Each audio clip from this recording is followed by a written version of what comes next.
परं गुरुं सर्वशास्त्रप्रवक्तारं भार्गवं प्रणमाम्यहम्। ॐ हीमकुन्धमृणालाभं दैत्यानां परं गुरुं सर्वशास्त्रप्रवक्तारं भार्गवं प्रणमाम्यहम्। ॐ हीमकुन्धमृणालाभं दैत्यानां परं गुरुं सर्वशास्त्रप्रवक्तारं भार्गवं प्रणमाम्यहम्। ॐ हीमकुन्धमृणालाभं दैत्यानां परं गुरुं सर्वशास्त्रप्रवक्तारं भार्गवं प्रणमाम्यहम्।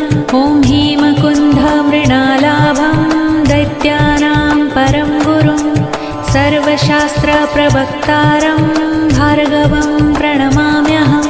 ॐ हीमकुन्धमृणालाभं दैत्यानां परं गुरुं सर्वशास्त्र